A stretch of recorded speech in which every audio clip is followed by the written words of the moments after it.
എവിടെയാണോ പ്രതിരോധം? എവിടെയാണ് പ്രതിരോധം? എന്താണ് പ്രതിരോധം? മലയാള ഭാഷ കൊണ്ട് കസർത്ത് നടത്തിയിട്ട് പ്രതിരോധത്തെ, തീവ്രവാദത്തെ പ്രതിരോധമാക്കാമെന്ന് ദയവ് ചെയ്ത് NDF-കാരൻ വിചാരിക്കണ്ട. പ്രതിരോധം എന്താ? ഞാൻ ചോദിക്കട്ടപ്പോ, മുഹമ്മദ് കൊല്ലപ്പെട്ടല്ലോ. ഇവിടെ ഇരിട്ടിയിൽ NDF-കാരനായ മുഹമ്മദ് സുബൈ നമസ്കരിക്കാൻ പോവാണ് പള്ളിയിലേക്ക്. RSSന്റെ 10ഓളം വരുന്ന ഗുണ്ടകൾ, തീവ്രവാദികൾ മുഹമ്മദിനെ വെട്ടിക്കൊന്നു. എന്താ RSS പറയേണ്ടത്? ഞങ്ങൾ മുഹമ്മദിനെ പ്രതിരോധിച്ചതാണ്. അങ്ങനെയാ? ഒരുത്തനെ പോയി 10 ആള് പ്രതിരോധിക്കല. അതിന് പകരം വീട്ടിയല്ലോ NDF-കാരൻ. എങ്ങനെ പകരം വീട്ടിയത്? ബസ്സിൽ പോകുന്ന അശ്വനികുമാറിനെ 10ഓളം വരുന്ന NDF-കാർ വെട്ടിക്കൊലപ്പെടുത്തി. എന്താ NDF-കാരൻ പറഞ്ഞത്? അശ്വനികുമാറിനെ ഞങ്ങൾ 10ഓളം NDF-കാർ പ്രതിരോധിച്ചതെന്ന. നട്ടപ്പാതിരക്ക് ഒറ്റക്ക് പോകുന്നവനെ മുഖം മൂടിയിട്ട് പിറകിൽ നിന്ന് ആക്രമിക്കുന്നതിൽ എവിടെയാണ് പ്രതിരോധം ഉള്ളത് എന്ന് നിങ്ങൾ പറയണം. എവിടെയാണ് പ്രതിരോധം? ചിലര് മുഖം മൂടിയിട്ടിട്ട് ആക്രമിക്കുക.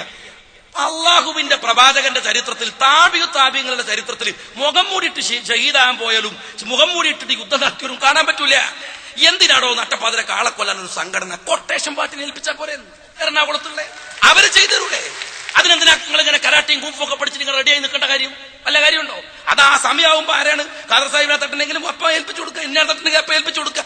അവര് പെട്ടെന്ന് തീർത്തരും. കൈയും കാലും വെട്ടാൻ റേറ്റ് കൂടുതൽ. കാരണം എന്താ? കൈ വെട്ടിയാൽ മറ്റേ കൈ ബാക്കിയുണ്ട്, ഓൻ പിന്നെയും വരും. അതുകൊണ്ട് തല വെട്ടാൻ റേറ്റ് കുറവാണ്. അതോടെ തീർന്നല്ലോ, അതോടെ തീർന്നു. കൊട്ടേഷൻ പാട്ടിനെ ഏൽപ്പിക്കുക. അതിന് ഖുർആൻ ഉപയോഗിക്കണ്ട, അതിന് ഹദീസ് ഉപയോഗിക്കണ്ട, അതിന് പാട്ടപ്പിരിവ് വേണ്ട, അതിന് സ്റ്റഡി ക്ലാസ് വേണ്ട. ആളെ കൊല്ലുന്നവർ നട്ടപ്പാതിരക്ക് ആളുകളെ ആക്രമിച്ചിട്ട് പ്രതിരോധത്രേ. എവിടെയാ പ്രതിരോധം? ഇസ്ലാമിന് വേണ്ടിയല്ലെന്ന ഒറ്റ ചോദ്യം. തീർന്നോ? ഇസ്ലാമിന് വേണ്ടിയല്ലെന്ന് പറഞ്ഞാൽ ചെയ്യുന്ന പോക്രിത്തരങ്ങൾക്ക് അത് ന്യായീകരണ? ഇസ്ലാമിന് വേണ്ടിയല്ലെന്ന് പറഞ്ഞാൽ ചെയ്യുന്ന ഗുണ്ടായിസത്തിന് ന്യായീകരണമാ? മുസ്ലിങ്ങൾക്ക് വേണ്ടിയല്ലെന്ന് പറഞ്ഞാൽ ചെയ്യുന്ന ഏത് അതിക്രമങ്ങൾക്കും ഇസ്ലാമിന്റെ ന്യായീകരണം ഉണ്ടാവില്ല. ഇസ്ലാമിൽ ലക്ഷ്യം മാത്രമല്ല പ്രധാനം, മാർഗവും പ്രധാനമാണ്. മാർഗവും പ്രധാനമാണ്. പ്രവാചകൻ തിരുമേനി ഒരിക്കൽ കരയുകയാണ്. സഹാബികൾ യുദ്ധത്തിന്റെ വാർത്തകൾ ഇങ്ങനെ പറയുമ്പോ, കുട്ടികൾ ആക്രമിക്കപ്പെട്ടു എന്ന് കേട്ടപ്പോ കരയുന്ന പ്രവാചകനോട് സഹാബികൾ പറഞ്ഞു, പ്രവാചകരെ, ഓരോന്നും നമ്മളുടെ കുട്ടികളല്ലല്ലോ, ശത്രുക്കളുടെ കുട്ടികളല്ലല്ലേ? പ്രവാചകൻ പറഞ്ഞു, അവർ മനുഷ്യരുടെ കുട്ടികളാണോ? അവർ മനുഷ്യരുടെ കുട്ടികളാണോ? ഉത്തരമുണ്ടായിരുന്നില്ല സഹാബത്തിന്. നിഷ്കർഷ ബുദ്ധിയോടെ പ്രവാചകൻ പറഞ്ഞു, ഒരു യുദ്ധത്തിൽ നിങ്ങൾ കുട്ടികളെ കൊല്ലരുതേ, സ്ത്രീകളെ കൊല്ലരുതേ, വൃദ്ധന്മാരെ കൊല്ലരുതേ, പോകുന്ന വഴികളിൽ നിർജീവങ്ങളായ മരങ്ങൾ മുറിക്കരുതേ, ശത്രുവിന്റെ പറകുന്നു കുത്തരുതേ, അവന്റെ മുഖത്ത് മുറിവേൽപ്പിക്കരുതേ, യുദ്ധഭൂമിയിൽ ഉപേക്ഷിച്ചതല്ലാത്ത ഒരു സ്വത്തെടുക്കരുതേ, ശത്രുവിനെ അല്ലാതെ അവന്റെ കുടുംബത്തെ ആക്രമിക്കരുതേ.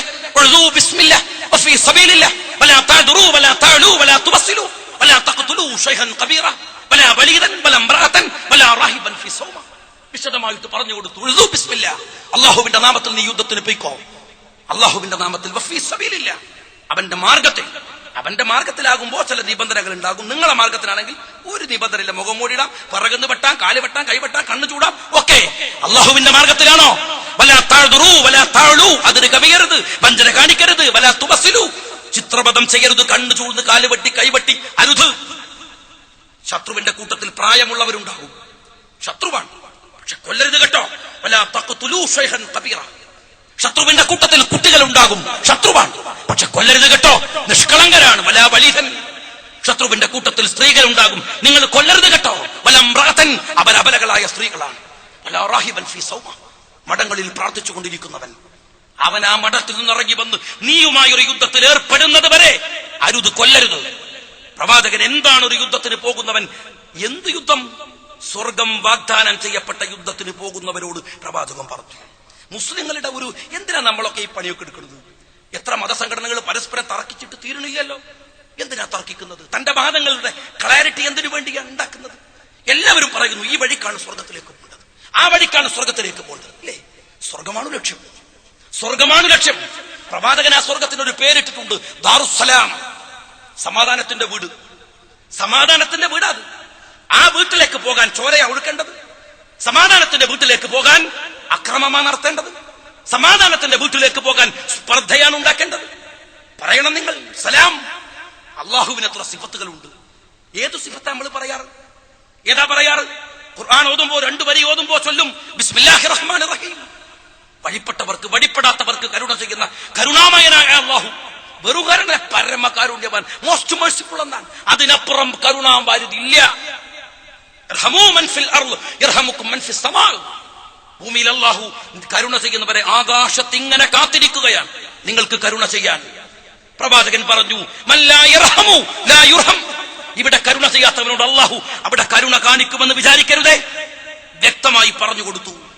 ശത്രുവിനെ കാണരുതേ എന്ന് പ്രാർത്ഥിക്കാൻ പറഞ്ഞു. യുദ്ധത്തിന് പോകുമ്പോ ശത്രുവിനെ കണ്ടിട്ടില്ലെങ്കിൽ യുദ്ധം ഉണ്ടാവില്ല. യുദ്ധം കൊതിച്ചു നടന്ന മതമല്ല ഇസ്ലാം. ശത്രുവിനെ കാണാൻ